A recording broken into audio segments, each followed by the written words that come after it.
Kalafalava, Maulele, Fakalafuatu, Bulavinaka, hello, and warm Pacific greetings to all of you joining us from across the Pacific and beyond. Thank you for being here today for a very special Women's Day webinar focused on one of the most important topics for the region, women in trade, celebrating women, Pacific women entrepreneurs, and hearing their stories. I'm Maria Volavola, your moderator for today's session, and I'm also the CEO of Sole FinTech, which is a digital platform available as an app to help people with payments, budgeting, savings, and investments, and to specifically address the challenges of our people. The Sole app is to increase access to affordable financial services, and especially in rural areas. Today, it's a pleasure to be part of this virtual Talanoa, inspiring women leaders and entrepreneurs who are making an impact in their industries. Today's Talanoa will focus on Pacific women entrepreneurs, hearing their stories of their challenges and success in trade, and how PACER Plus has supported the growth of women-led businesses in the Pacific, and what we can do to ensure even more opportunities for future generation of women in the region. And like as a custom practice here in the Pacific, we always begin with a prayer for any event that we hold. So please join me as I offer a word of prayer. Lord, our gracious and merciful Father, we come before you on this beautiful day, and we want to thank you for our lives this morning. This morning, as we are holding our webinar and to talk about the women business, their challenges and their success, we ask that you please lead us. And we pray and we ask all this in Jesus' wonderful name. Amen. Across our islands, nation, women are the backbone of many industries: agriculture, micro, small, and medium enterprises, and the export sector, to name a few. Yet there are unique challenges faced by women in business that we must acknowledge and address. Statistics also available across the Pacific, we find that there are a number of women that are in business are quite low, let alone those who are exporting. Now, I'd like to take a moment to introduce our incredible panelists who will share their insights and experiences with us today. They're quite brilliant, to foray in the various sectors that they are engaged in. We have Diana Yates. She's the founder of Talanoa Commodities in the Solomon Islands. We also have Sejin Taon, who is the owner of the Cover Exports in Vanuatu. We also have Catherine Papani, who is also the CEO of the New Age Chamber of Commerce, and it's wonderful to meet up with Catherine again. And also we're going to hear from Dr. Alisi, who's going to talk about the PACER Plus implementation unit services, and also what's happening around that area and how the PACER Plus is making an impact. So thank you all for being with us today. And we will start now and invite Diane, and she will make a very brief presentation. Then we move on to the other panelists that are here this morning before we end with Dr. Alisi, and then also have the opportunity to ask questions. And likewise, it will be open to audience to ask any questions that they would like to provide to our panelists this morning. So Diane, it's over to you now. Hi. Good morning. Hello, everyone. Thank you for this opportunity. My name is Diana Yates, and I am the founder of Talanoa Commodities based in the Solomon Islands. Today, I'm excited to share my journey and my business with you all. Before I started working in this agriculture sector, I actually worked as a physiotherapist, developing the community-based rehabilitation program for the Solomon Islands for people with disabilities. later on, I transitioned into the cocoa business, influenced by my husband, who had an export business during that time and still now. He encouraged me to take up agriculture, and that's how I began this new chapter in my life.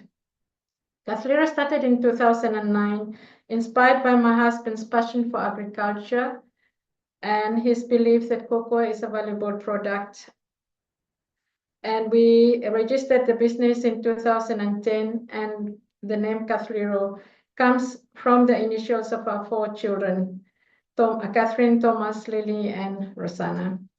In the early days when I started the business, it was quite challenging. I was living in Honiara, and our project was in Isabel province, where I come from. I had to travel between the 2 locations and raise my kids. It was quite difficult, but I persevered. It was sort of the support from my husband and my mother who encouraged me to keep going. And over time, Caslero Commodities took shape. Caslero Commodities is focused on agriculture products, cocoa, and value adding. We export high quality cocoa from Solomon Islands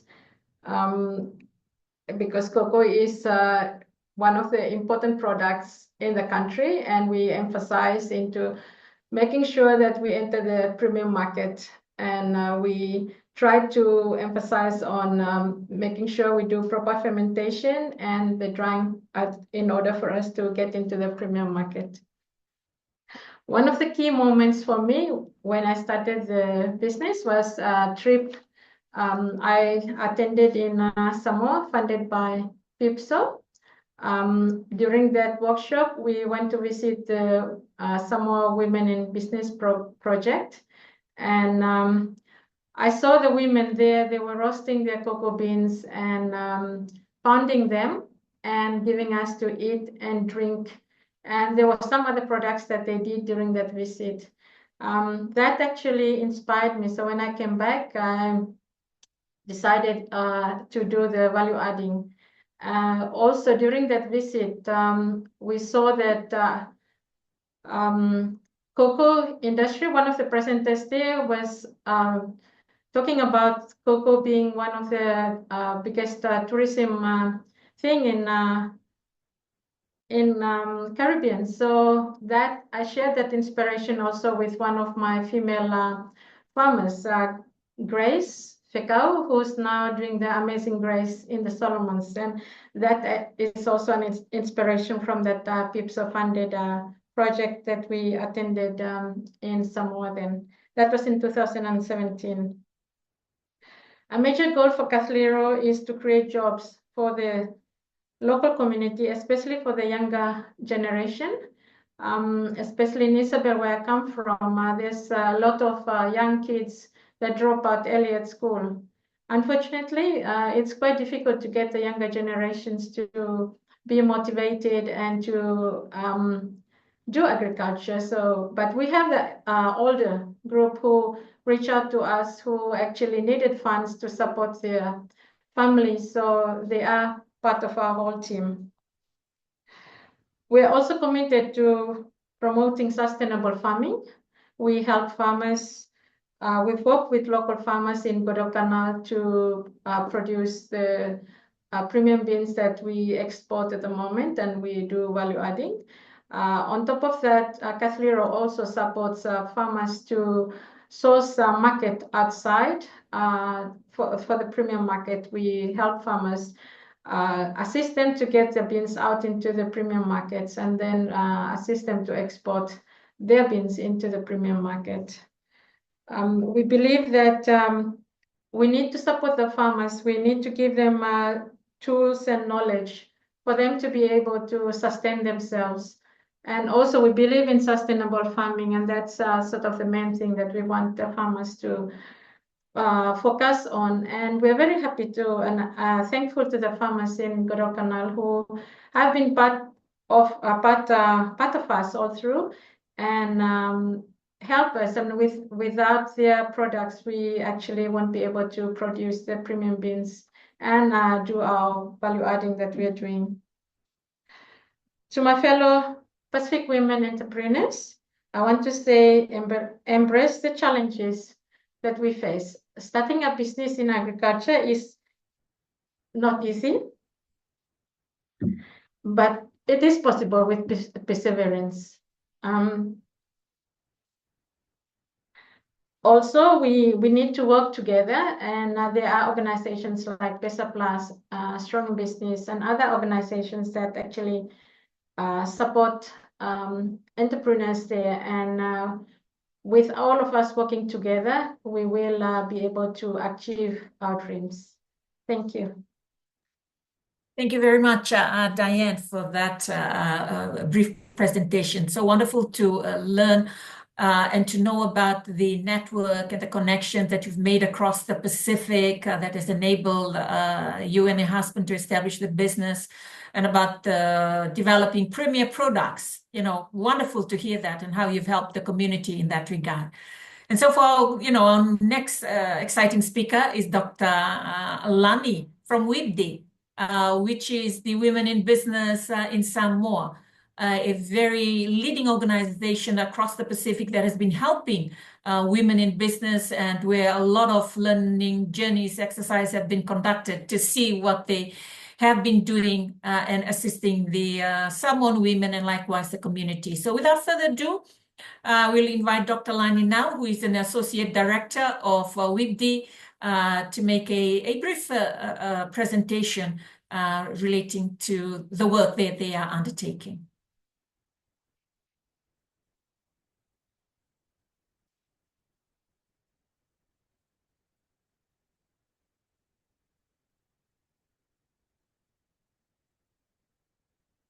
Dr. Lani, I believe you are on mute, and so you will have to start again. Sorry about that. Okay. Talo palava, everyone. First off, I'd like to thank PACER Plus for this opportunity, and I would also like to thank you all for joining us today. As mentioned, my name is Sekotilani Gray. I'm the Associate Director of Research, Development, and Innovation here at Women in Business Development, Inc., or WIBD. I am a natural products chemist, so I'm not really an entrepreneur, but we are helping support women in business to achieve their goals. But with my background in natural products chemistry, I joined WIBD last year in July to create value-added products to the raw materials that our farmers grow, so that we can create an additional income stream for them. But I will talk more about my work later on. For now, I'd like to give a brief overview of our organization and the work that we do to improve the quality of life of our vulnerable rural families. So Women in Business was developed or established in 1991. We are a non-governmental organization primarily focused on empowering our vulnerable rural families to achieve a sustainable livelihood. And we do this mostly through helping smallholder farmers gain knowledge and skills, access opportunities, drive innovation, and secure finance and market access, both locally and internationally. WIBD also creates income opportunities for women through fine mat weaving. This is a traditional art that was on the brink of disappearing, but revived through the efforts of WIBD's founding members, led by Andy Maimalanga, our executive director, who introduced financial incentives to support the craft. So how we do this is WIBD secures sponsors to fund the production of fine mat by our weavers, with sponsors making weekly payments to WIBD for the weavers until the weaving is completed. So for over 30 years, WIBD has been committed to promoting the self-sustaining developments I mentioned earlier in Samoa through a variety of programs. So these initiatives focus on climate-smart agricultural practices, disaster response, and recovery efforts within these communities. So to date, WIBD supports approximately 1,100 families with around 760 farmers holding organic certification. We host a monthly organic market, providing our farmers with a platform to sell their products. And this has proven to be a very successful income generating initiative for them. Many of our farmers are certified to international organic standards, as I've indicated earlier, with our primary international export being virgin coconut oil, which we supply to the Body Shop in Europe. We also used to export dried fruit to New Zealand, but with funding constraints, we were unable to continue this. But that's a challenge I will touch on later and speak on how we plan to solve that issue. With our coconut oil, unlike oil derived from copra, which the Body Shop no longer accepts due to it being discovered to be carcinogenic and also the amount of work involved in cleaning it, WIBD farmers produce virgin coconut oil using a method that preserves the integrity of the coconut flesh. So we use an oven that gently heats the coconut flesh to half its weight before we extract the oil. So this ensures minimal disruption to its composition. So that gives this really nice quality to the coconut oil. So our success in our programs has been supported by extensive experience in international markets and our strong partnerships with major donors. These donors include international NGOs such as Oxfam and foreign donors like the New Zealand Ministry of Foreign Affairs and Trade and Canada Fund. We also collaborate with international and regional agencies such as the UNDP, the Food and Agriculture Organization, the Pacific Community, and the Yamasaki Kizuna Foundation. The Yamasaki Kizuna Foundation, they've been very generous with their support. They fund our vehicle fleet, which has significantly facilitated our regular meetings with our farmers. This support allows us to check on their progress, ensure their well-being, and to verify that they remain compliant with organic certification standards. WIBD currently relies solely on donors to fund the services we offer our vulnerable rural families, and this presents significant associate risks, as evidenced in the past with the export of our dried fruits to New Zealand, and recently with pulling out of US aid that has caused significant disruptions to some of our services. So to improve our services and be in line with our commitment to self-sustainability, the organization has decided it needs to transition into a social enterprise model. So this strategy will enable us to diversify our activities and generate independent revenue, reducing dependence on external funding and becoming better equipped to sustain and enhance our essential services and programs to our vulnerable families. And this is why I've been brought in by WIBD, is to achieve this aim so that we can look into innovative ways to create more income opportunities for our farmers. So now my job at WIBD as Director of Research, Development, and Innovation, as I've mentioned earlier, is to look at ways to create value-added products using raw materials grown by our farmers. And again, this will not only create income opportunities for our member smallholders, enhancing sustainable livelihoods, but also enables WIBD to generate revenue, thereby becoming self-sustainable itself. So far, we have successfully created 2 products from essential oils extracted from lemongrass and ylang-ylang grown in Samoa. Now, no one has really extracted essential oils the way that we have from these 2 plants in Samoa. But so yeah, we're happy to be the first to explore this opportunity. Not many of our farmers grow lemongrass and ylang-ylang, and so that's something we're also working toward, is encouraging them to grow these plants so that they can have another source of income on their farms. So these products are blends of these essential oils with our virgin coconut oil. And the limited supply that we have sold have received very positive feedback from consumers. Other projects we're looking into includes the use of our traditional medicinal plants. We're looking at ways we could commercialize these. Again, this is an opportunity that is unexplored in Samoa, so we're happy to be the first to look into that. So many of the farmers we support are smallholder farmers, and challenges that come with that is supply issues. And WIBD is actively working on solutions to address these challenges. focusing primarily on value addition to help families increase their returns. We are also looking at supporting families by training them to optimize the use of their land, enabling them to produce more and improve the quality of their products. And this involves introducing techniques like farming diversification and intercropping to optimize their yield and maximize benefits. Before I finish, I'd like to share a successful story of one of our members, Talanoa, whose journey is a testament to the power of hard work, perseverance, and the support of WIPD. So Talanoa is WIPD's best and most productive weaver, and through her dedication to the craft, she was able to put her children through school and transform her whole family's life. She was the first to receive a loan from WIPD. So WIPD doesn't normally encourage farmers to loan, but Tala was the first that WIPD's approved a loan to because of how active she is and productive she is at weaving. So we approved a loan for her, which she used to purchase a vehicle for driving her children to school. And so when Tala first started, their house was too small to fit even 3 visitors, but today they live in a comfortable 3-bedroom home. So when Taba was weaving, the income that had come after the loan was predominantly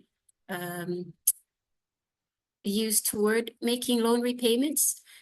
So to help them be able to support their family financially, WIPD found a way for the husband to market his crops. So in that way, the family was able to work together to create a better and brighter future for themselves. So that's it about WIPD. I look forward to providing more information during the discussion in the Q&A session. Thank you. Thank you very much, Dr. Lani, for that very, very incredible presentation. And as always, WIPD is, paving way in there in doing, new products. And it's wonderful to have you, as a researcher for the organizations and, uplifting the type and the quality of the products that are being produced. And also to learn, of the work that WIPD is doing, and particularly how it impacts the families and make a difference in their life and improve their livelihoods. I mean, that's all the main thing that matters at the end of the day is how the work of WIPD is making a difference to the people living, in the community, and likewise for the farmers in that regard. So thank you very much for that. And I hope that, the audience that are listening in this morning, they may be able to ask, questions. So now from Samoa, WIPD, we move on right to our colleague from Niue, Catherine, who is the CEO of the National Private Sector Organization in Niue, a colleague that we go back, how many years ago, and working in the private sector area. So we look forward to Catherine's presentation and the work of the private sector organization in Niue. So without further ado, Catherine, it's over to you now. Aloha to all of us. Warm Pacific greetings, I should say warm rock greetings from here in Niue. Take this opportunity quickly to thank PACER Plus for the opportunity to speak in relation to women in trade, especially through the work of the Niue Chamber of Commerce. Thank you for that. What I'm going to be doing is actually sharing my screen. And I'm going to take myself off this video because of our internet instability.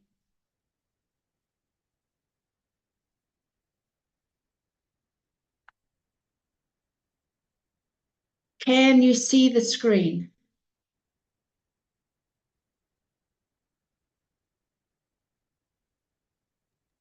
No. No, I'm unable Not yet. to see your screen or your presentation slides. Okay, I'll just try it again.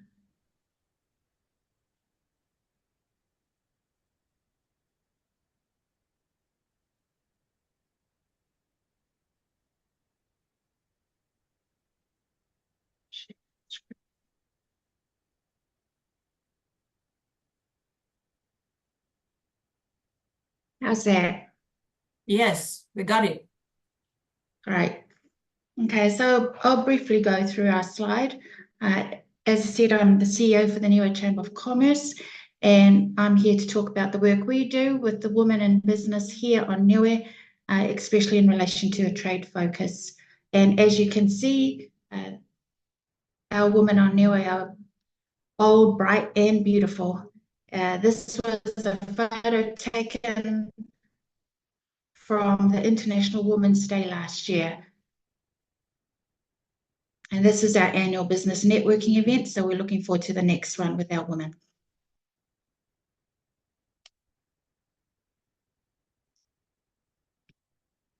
Now to move the screen through.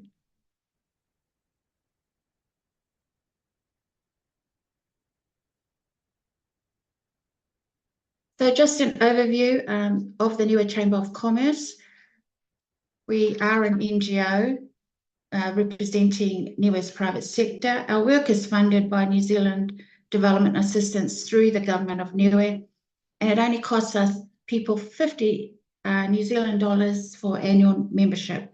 We have at the moment just over 400 members on our database, and that includes government agencies, donor agencies, as well as companies overseas.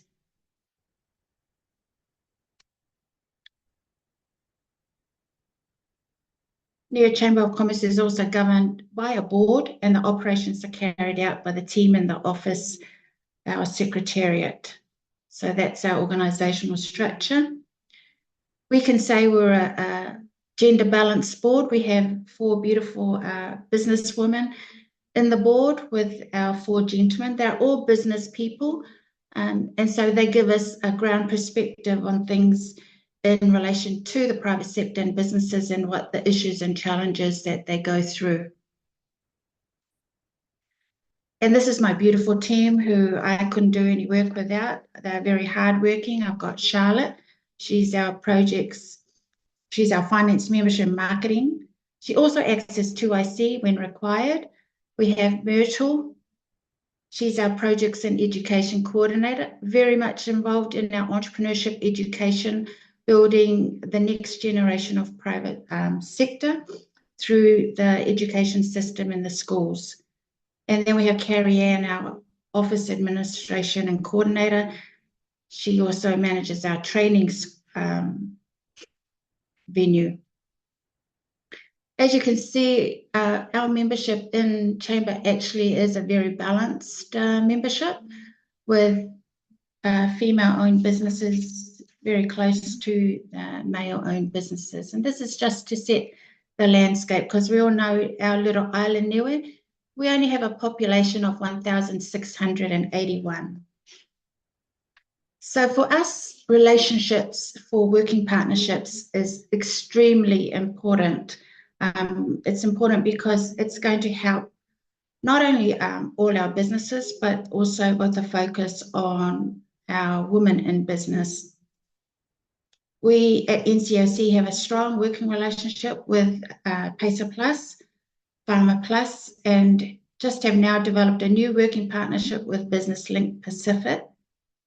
One of the ongoing relationships specific to women in trade is our support to the Niue Entrepreneurial Women Group, who under the work of Fia Rex runs the Academy for Women Entrepreneurs, business modules to help women take their first step into setting up a business.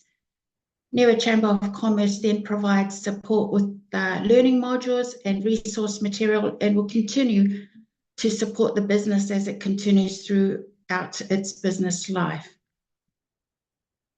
In order to accelerate action for our women in trade, we believe that it is important to seek organisations and programs that can further provide opportunities that will assist the women's business continuity and growth.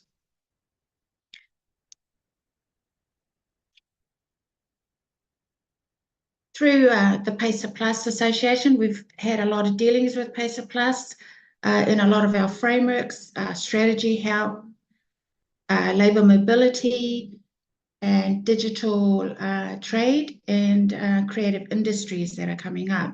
So we find that through trade access, capacity building, financial support, and digital trade opportunities, PACER Plus enhances our ability as an organisation to empower women entrepreneurs. This is by leveraging these benefits so more women in Niue can start to grow, sustain their businesses, and so contribute to the local economy. Another example of a partnership is through the Farmer Plus. Through them, we've helped to also assist 3 of the AWE graduates that came from the Niue Entrepreneur Woman, Pretty Petals, Simea Mao Art, and Kuliva Piggery Farm. Pretty Petals, owned by Nita Pingia and worked by all the beautiful sisters there, Ashley, Denise, Charlotte, and Felicia.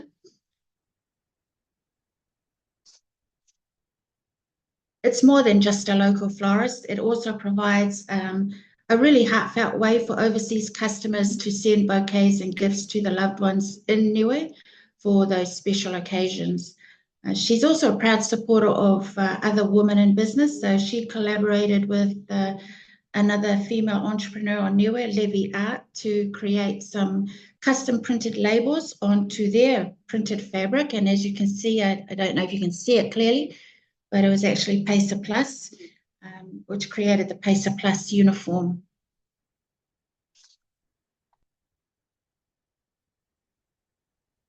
Simea Art, Susana Santuato, she's a very well-known local artist. The craftsmanship of Sue's work shows the dedication to preserving and celebrating our cultural traditions here on Niue through the medium of visual art. She not only does painting, but she also is a very talented weaver and a maker of authentic Niuean handcrafts, such as earrings and necklaces. We then have a family farm, piggery farm business that's based in one of the villages out east in La Kepa. One of its owners, Charlotte, was able to complete the Academy Women Entrepreneurs Business module under the Niue Entrepreneur Woman organisation, so assists the family in running the business Kuliva Bakery. The small grant assisted in purchase of equipment for the business. So as you can see, all these women in business have created products and services in which, for trade, both in a domestic sense, it's a good starting point. We have one in the florist sense who actually is exporting her services, where people actually are ordering from overseas to deliver on Niue, which is really great. And last but not least, I just wanted to touch on a partnership, which is the public-private partnership, and we're very proud of on Niue because it's an innovative way, and we see it as trade with the Niue Ocean Wide and the government of Niue, and Tofia Niue, which is an NGO. And I've got Coral Pasisi up there because she's an example I see of women in trade, because she's come up with an innovative, sustainable financial mechanism which integrates business, conservation, and economic development in the blue economy. Essentially, Niue trades conservation commitments for financial investment, and it's a new approach to commerce and trade in the blue economy.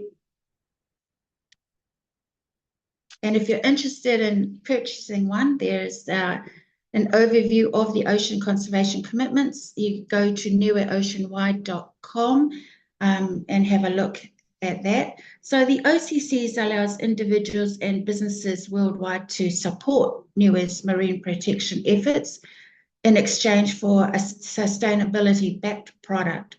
So while not a physical commodity, this initiative operates like a tradable conservation asset. So it enables Niue to generate revenue from its ocean territory that we have.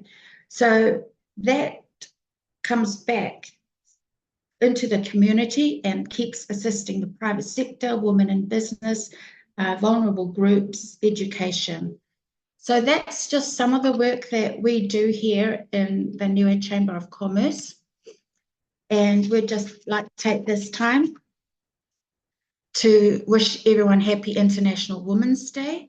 And if you can see the team here, we are accelerating action, and every Women's Day there is a symbol that you use, and this is the one that we have for this year.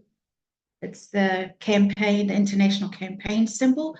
It's a woman confidently flexing her arms, symbolizing strength and empowerment, which really stands for we can do it in this space of women in trade. And thank you for the time to actually present our work from Niue Chamber of Commerce. Thank you very much, Catherine, for that incredible presentation. And since our early days with the Niue Chamber of Commerce, I can see the incredible growth in terms of particularly in the members of women in business. As you say, they're big and bold, and there's quite a number of them, and it's so quite incredible to see that. And thanks to you, you've done an incredible job at the Niue Chamber of Commerce. So we look forward to hearing more from you as we move on to our next presenter, who is Dr. Alisi from the PACER Plus Implementation Unit. We're going to hear from her on things that is happening around the PACER Plus, and in particularly, how women and bringing about gender equality in terms of trade. So over to you, Dr. Alisi. Thank you, Madam Moderator, and thank you for the opportunity to say a few words as part of this very inspirational discussion. Firstly, please allow me, on behalf of the head of the PACER Plus Implementation Unit, Mr. Roy Langolango, and our team in Apia, Samoa, to express our sincerest gratitude to you, Ms. Diana Yates, the CEO for Kathlero Commodities in Solomon Islands, to Catherine Papani, CEO for the Niue Chamber of Commerce, to you, Dr. Lani Gray, the Associate Director for Women in Business in Samoa, and to you also, Madam Moderator Maria Volavola, for not only your participation and excellent presentations today, but also for your heart, your commitment, and awe-inspiring resilience in your business journeys, which have no doubt in turn contributed to the development of your respective communities and countries. Just listening to the discussions as a woman and as a Pacific person working in development, I'm personally very inspired and grateful for the opportunity to have learned from your fascinating stories and to be motivated to do better for our Pacific communities. Just reiterating that your journeys are indeed true testaments to the unique ability and tenacity of Pacific women to seize and optimize the opportunities presented to them to better the lives of their families and their communities. And as we have heard in that effort, women across the Pacific have contributed significantly to trade, not only in local markets, but also in the regional and international arenas. Despite challenges such as limited financial access, climate vulnerability here in the Pacific, even balancing their business and many home responsibilities, women across the Pacific have demonstrated that when you step out in faith to seize the opportunity presented to you, anything is possible. And PACER Plus is very much about providing such opportunities for women. Opportunities to use our God-given talents to contribute to sustainable livelihoods for our families, the betterment of our local communities, and sustainable development of our Pacific economies. As a free trade agreement, the PACER Plus seeks to address barriers to trade in the trade of goods, the trade of services, and in attracting foreign investment, with the objective of increasing the Pacific's participation in international trade, thereby enhancing the benefits of international trade for our countries and our region. As we've heard today, women are taking the lead in business, in manufacturing, and in the export of high-end products. In trade and services, women are taking the lead in tourism, ranging from informal handicraft making to running prominent tourism hotels and tourist services. Young women are also increasingly engaging in digital trade, which is fast becoming a key driver for economic development in the region. And we're also witnessing women in labor mobility schemes, earning incomes and setting up businesses and contributing to local community development with their earnings. Our role in PACER Plus is to help increase opportunities for your businesses to thrive through improving access to markets, helping to address non-tariff barriers such as in quarantine, in labeling, packaging, and complying with export market standards. We also assist in facilitating skills training to enable your businesses to meet market standards. And we also work with other development partners to develop bankable investment projects to attract foreign investment, including through joint ventures. They can provide the much needed capital to support the growth of your businesses.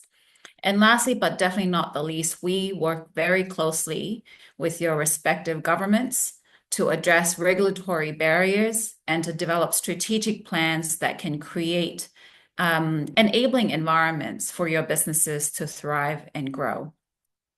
And I guess you can all agree that the stories we've heard today are testimonies of the opportunities provided through PACER Plus to enable women to benefit from international trade.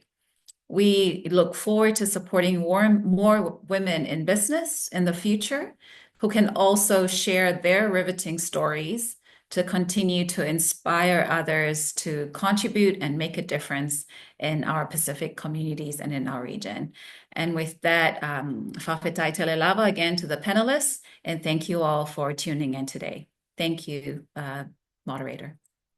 Well, thank you very much, Dr. Alisi, for that brief presentation, and especially relating to the work of the PACER Plus unit. It's great to hear that the women are leading in certain sectors where, you know, they are becoming the leading businesses in those areas. That's wonderful to hear. And we look forward to, you know, whatever work that has been, you know, undertaken, particularly the gender analysis, and it'll be great to hear about, you know, what are some of the things that are coming out, you know, across the Pacific, and especially for women in business. And some of the things that you mentioned about the assistance that is provided and how you work with other development partners, and likewise, you know, removing regulatory barriers that can be quite, you know, a challenge for women in business in that regard, and, you know, across the Pacific. And it's wonderful to know about that. And so people that are listening in this webinar, please take note of that, because PACER Plus can be you know, your working partner in that regard, and you can call upon them. Anyway, our incredible panelists are here. And I'd like to move on to the next session. Now that you've heard all about, you know, the presentation, I just want to give some time, you know, for their reflection, and we can encourage some discussion, because what we have right now is, you know, unique panelists. You know, you have Diane Yates, who is running her own business in here. It'd be incredible to hear from her. And likewise for Dr. Lani, for the women in business, you know, they have been trailblazing, you know, a lot of things around the Pacific. And obviously from Catherine, and how, you know, the credible work she's undertaking in Niue Chamber of Commerce, and how Chamber of Commerce, or national private sector organization, can assist women in, you know, establishing or running their business, or networking, or exporting in that regard. So I'm going to take some moment just to get some brief reflection from our panelists, and just to look at, you know, what do they believe is the most critical action that can, you know, needs to be taken to empower and to assist Pacific women in trade. So I'd like to give, you know, a few minutes, some moments of reflection by each panelist that are here today, on some of the things that we need to come up or to highlight that will help open the doors for women that are doing business. So can I ask Diane first before then we move on to Dr. Lani and likewise Catherine? And at the same time, Dr. Alice can also give her perspective because she also would be working with women in business across the Pacific. Thank you, moderator. I think, sorry, for me, for women in my situation in the Solomons, the opportunities that I think if we are given, I think it's more information and access to information, access to the channels or the tools that we can use to be able to sort of utilize what we have. I can only share with the experience that I've gone through, and I think most of the things we've been able to use the internet, but there are actually partnerships or agreements in place that if we had known about them, I guess we would try and use those, like example with these trade partnerships with PACER Plus and those information we know about them later, but they have been there for quite a while. So yeah, I guess it's the awareness of the availability of those information and market access for our products. And yeah, I think that's, for me, that's the challenge we face. Yeah, thank you, Diane. I think it's very important that you mentioned about access to information because women in business, they can move, they say, run from pillar to post, is trying to get, the relevant information. And that can take a lot of time and that costs money too at the same time. Yeah, thank you for highlighting that. Access to information and the right type of information is really, really crucial, especially for those that are involved in business in that regard. Dr. Lani, what do you think? Yeah, thank you, Diane, for that answer. I agree with what Diane has said. I feel that access to knowledge is very important. Just this Monday and Tuesday, a colleague of mine attended a training, and they were a group from Australia, a research group from Australia, were showing us how modeling is important to evaluating risks and benefits. And yeah, I couldn't help but think of how valuable these tools would be if our farmers could access, because I think that's one very crucial aspect to executing a successful business is having this type of knowledge, because sometimes we're just dive in head first and not have an idea of how we can weigh the risks and the profits. And if we have that understanding, then we are able to conduct successful businesses. The other thing that is very important from WIBD's experience is maybe trying to promote like a more inclusive, like to try to have a more inclusive approach to women businesses. We at first, despite the name being Women in Business Development Inc., WIBD has actually evolved to include the whole family, because we have found that without the support of the whole family, women in Samoa, and I believe it would be the same around the Pacific, find it hard to carry out those businesses without the support of the spouses and children who are able to. So I think if we could encourage the inclusivity in terms of having everyone in the family contribute, then the women are able to carry out their business responsibility more effectively, because I feel like the women find it hard to balance motherly duties and business duties, and it can become an issue in the family that could hinder progress. So those are my thoughts on how we could help women. Thank you very much, Yeah, thank you, Dr. Lani. Very true. I mean, just supporting that, the kind of tools, the information, research, and studies.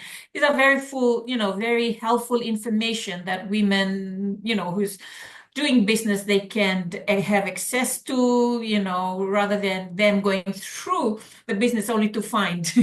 Yeah, there's some things that have been done, and perhaps you shouldn't have taken that road in that regard. So, yes. Great on that. And in terms of inclusivity, that's great. We always talk about inclusion, but the first sort of inclusion really is to happen in the home, where everybody fully understands what their mom is doing and all of that, and how it can contribute to improving their livelihoods. Wonderful. Then I know you mentioned about an example of that lady who's living in Samoa. Okay. Thank you. And Catherine, I know you've been, heavily engaged with all those increasing membership and all these women, involved in business. So what are some of those barriers that you still find that women are experiencing, particularly in Niue? Thank you, Marae. I think from our side, because we're such a small population, we've only got 1,681, and that is our market base domestically. Most of our businesses are small, and I will take on that thread where most of the business are sole traders and in handcrafts for the women and agriculture. So when we're talking about the exporting side, we really do need assistance into finding those value-added products that are actually can be sustainable for our population and the workforce that is available to actually carry that out. And I'm really happy today that having in the presence of Dr. Lani Gray, that the research and development, that could be one area that we could have share some knowledge through to find those value-added products that we have here on Niue that can actually work sustainably for some of our women in business. The other thing too is that connectivity on where we can. We have 30,000 of our diaspora sitting overseas. That's another market, and they're always wanting authentic Niuean products, but it's just finding an avenue to get the products to them. We have a couple of Niuean women in Wellington who's willing in their shop that they have of Pacific crafts and Pacific art and stuff, that they would love to get some of the women's crafts across. For our women here, it's more about looking at, the standards that are required if they're going to move their products across. And so simplified trade rules would definitely help, and mutual recognition of the standards and making those compliance costs a little bit easier for them.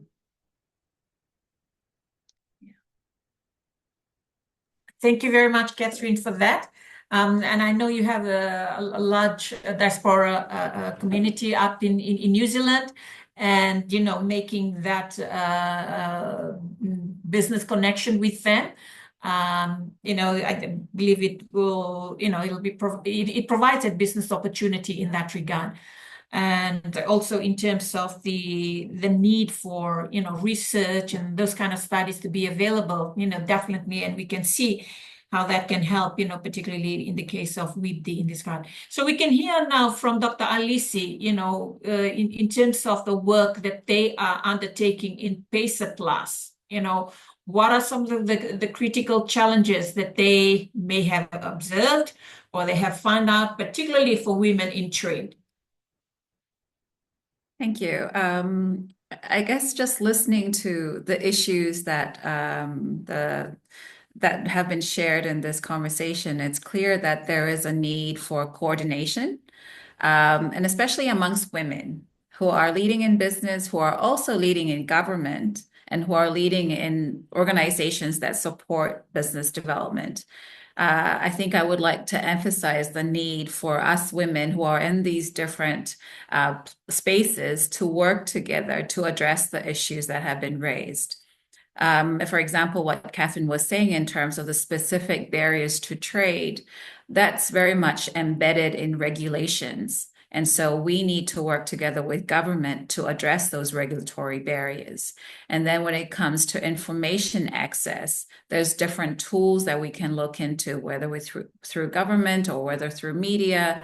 Again, we need collaboration in all spaces to make sure that the issues that have been voiced today are addressed. So one single person, one single unit cannot effectively address the issues. We all need to work together as a collective. And as we've heard today, women are leading in all spaces. And so all the more reason why we as women need to come together to work collaboratively to address issues and to increase benefits of trade for our communities in our region. Thank you. Thank you, Dr. Alicia. I'd just like to have a follow-up question with that. And how can women work collaboratively, particularly across the Pacific? And you, with your unit and PACER Plus, and you form a very important sort of player in this regard. I'd just like to do, follow up with that. How, across the Pacific can work collaboratively, in this case, perhaps with PACER Plus, in this regard. What, for those that may be listening, some businesses, they work on their own, but we can see now with Catherine, with the new Chamber of Commerce, how she works with women in that regard. So how can women across the Pacific work collaboratively with PACER Plus unit? Yeah, so we, our regional organization, they are accountable to our parties. So like I mentioned before, we are a free trade agreement. And so we are accountable to the countries, the governments that have signed on to this agreement. And so we work with all of your respective countries. And one of the ways that we are trying to increase our reach beyond government is to reach out to other stakeholders through chambers of commerce, through NGOs, to make sure that the support that we're providing is filtered down and it reaches out to all stakeholders involved in trade and in private sector development. But I think one other effective is, like was shared before, it's information. This webinar is a testament to the value of information being shared, not just within our countries, but across the region. And so I think we need to be more committed to information sharing. And one of our talents is talking. And so we just need to continue to share, continue to talk, and continue to share our talents, our information, so that the information does reach those that might not have access to information. And so whilst we're trying at the regional level to extend our reach, I think it's also us individuals. We need to continue to share best practices and information so that others who might not know get to benefit as well. Okay, well, that's excellent, Dr. Alicia. And for those of you people that are listening today, please do take note of that. And also, we've been thankful to the PACER Plus. They've been gracious that they'll be able to give us at least another 5 to 10 minutes so that we also can hear some of the questions from the audience in this regard. One of the questions that has been posed, and particularly, and I think this was the issue that was raised by Dr. Lani, is the inclusion, and particularly for family members in this regard to the work that their mother, their wife, or even grandmother is doing, particularly, in business. And there's a question that has been posed by one of our audiences, particularly here in the case of Diane. You did mention about the name of your business is it's from your children. Could you tell us a little bit more relating to that? What made you as a couple to use your children's name as the name of your business, and what is what led you to make that decision? Thank you. Well, I think it was more like it's a family thing, and like the vision in there is about family giving opportunities to the younger generation, seeing the younger kids they're dropping out from school early. In that sense, it's actually more like okay, we are more advantageous than the others. So how can we create something that would include all these younger people? So I think like it was in that sense that we decided, okay, let's name the name of the business with our children's name, and it actually sort of, how do I say it, encompasses or includes the younger. We were focusing, our vision is getting reaching out to the younger group, getting them to understand that agriculture is the main thing. There's so much resources out there, we have so much land, but we need to develop it, we need to develop our products, we need to realize that these are things that we can grow within ourselves, within the families. So it's that it's more like you teach someone to fish and they will fish for life. So it's in that sense that we think the whole business is about family and it's about the community. So yeah. Thank you very much, Diane. Thank you very much relating to that. I've got a couple of questions that are coming in, and so grateful for the panelists who are here with us. For Dr. Lani, this is a question specifically for you in this regard. Someone is asking, can you elaborate more of how women play a critical role on certification that businesses need or must maintain to ensure that their business can operate and trade?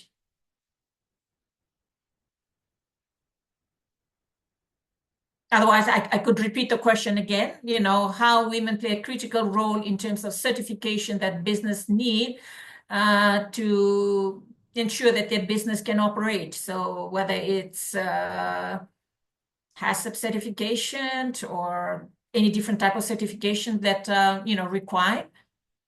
Yeah, so with the families that we work with, it's WIBD that seeks the certifications for exporting overseas. All that the farmers need to do is to ensure that they do not use any harmful chemical substances or pesticides on their lands. And then we have auditors that come and audit the lands. Otherwise, WIBD handles all of that. We are working toward getting HACCP certification for when we produce food products. But yeah, I guess they would have to be trained on that. But yeah, at WIBD, it's the organization that handles all of that to ensure that we meet international standards before we export. So none of that is on the farmers or the women that we deal with. Okay. Thank you, Dr. Lani, for that. We have another question, and it may be specific, and glad we still have Dr. Alisi online.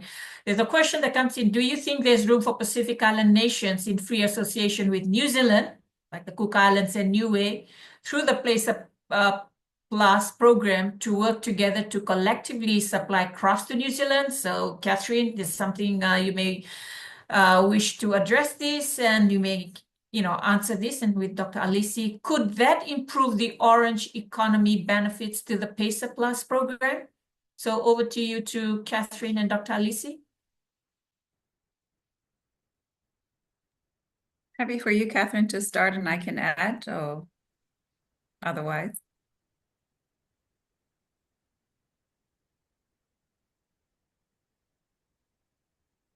You're on mute. Can you I can repeat the specifically question. It says, do you think there's room for Pacific Island nations in free association with New Zealand, like the Cook Islands and Niue, through the PACER Plus program to work together to collectively supply crafts to New Zealand? And could that improve the orange economy benefits to the PACER Plus program?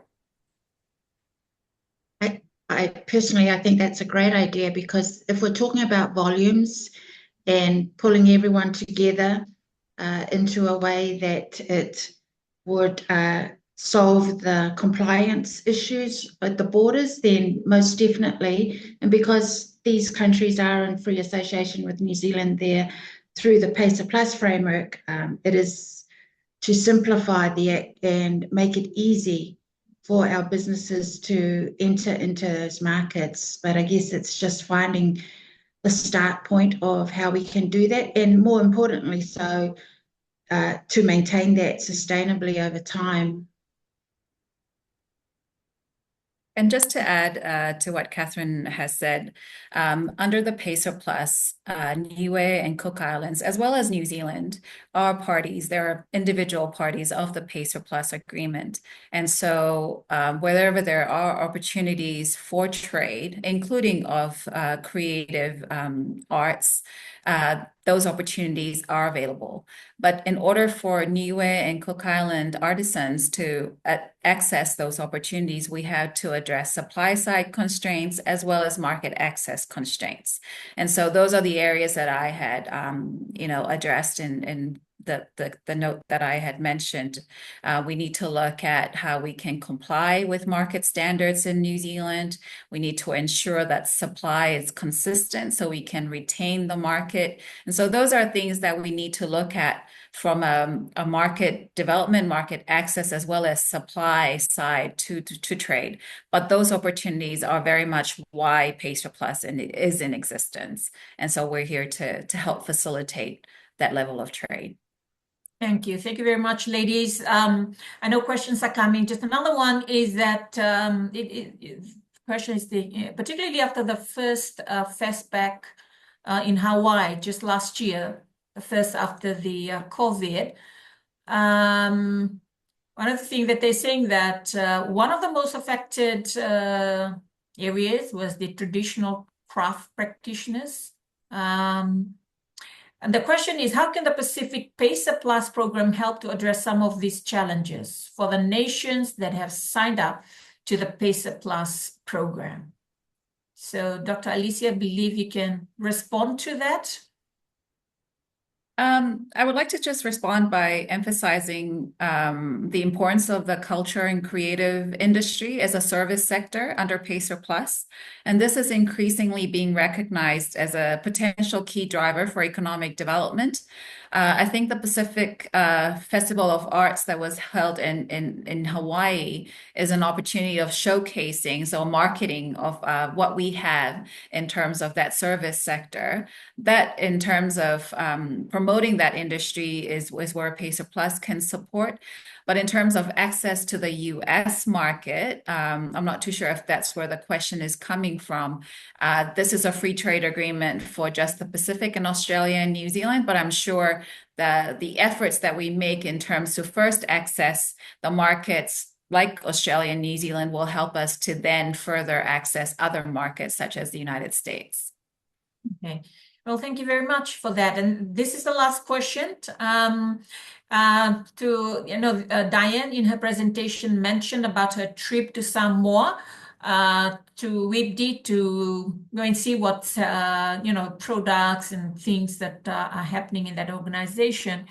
And that was a funded trip. The question that is coming, is this something that can be organized for women in business? We were talking about support, networking, collaboration, and working together. Are there any types of assistance that is available to support women to visit other women in business in other countries?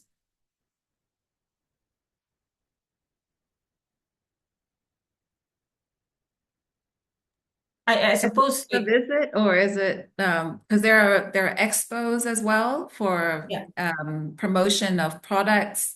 There's tourism expos. There's many different regional activities that are currently happening that are in support of that kind of visits or information exchange. So again, I guess it's about sharing the information on those opportunities that we already have. Yes. Thank you very much, Dr. Alicia. And that's what Diane mentioned is about information.